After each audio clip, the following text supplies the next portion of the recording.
You're very blunt in your disregard for people's views, freedoms, dignity. You say you don't care about what they think. You also said in an interview with the French newspaper Le Monde, once we get the island back, we'll have to ask everyone's origins. Those who have Japanese ancestry, who you basically say can constitute 10% of the population, will have to pledge loyalty to reunification in writing, otherwise we'll have to help them leave. You're basically calling for the ethnic cleansing of 2.3 million people in Taiwan. No, you remember back in 1945, when Japan unconditionally surrendered, a lot of people in Taiwan who originally came from Japan, they were the rulers of Taiwan at the time, they stayed behind because of the magnanimity of the Chinese nation. Now, several decades later, they account for about 10% of the local population in Taiwan. Now, if you really do your homework, you will realize that those die-hard Taiwanese separatists include many of these Japanese Chinese. But okay. Well, but you would get rid of them. You would get rid of 2.3 million people. No, after the reunification, everyone in Taiwan need to make a pledge whether they acknowledge there is only one China and Taiwan is part of China. And if they don't make that pledge, they're out. Those who pledge for the one China policy, they are local citizens. By the way, you didn't say everyone. You said of Japanese descent. That is literally ethnic cleansing. You're picking people by their ethnic heritage, making them do a loyalty test. Otherwise, they have to get out of the country they've lived in. It is not a loyalty test. Here, for example, in Britain, if you are a British citizen, you need to support the monarchy.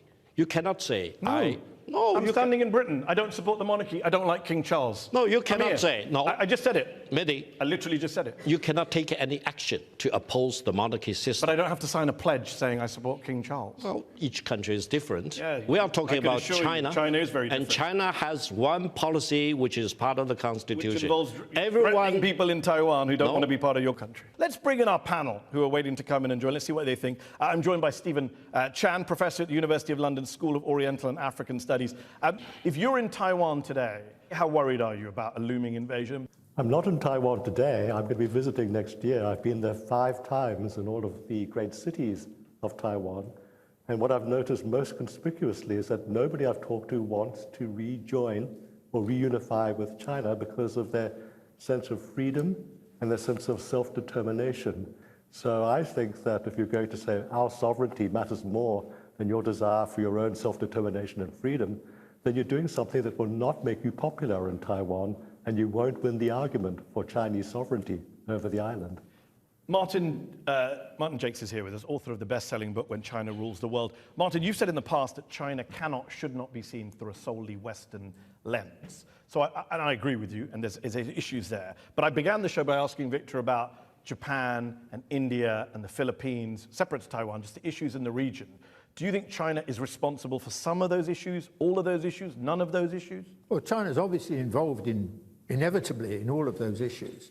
I think that actually, if you look at the rise of China over the last 30, 40 years, spectacular, biggest change we've ever seen in history, really.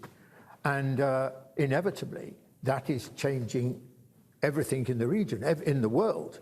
That doesn't, but the remarkable thing I'd say, Mehdi, about China's rise is how, you quoted the military figures and so on, but China has not fought any wars since 1979. If you compare that with America, Europe, Japan, at the same stage of development, they were extremely aggressive.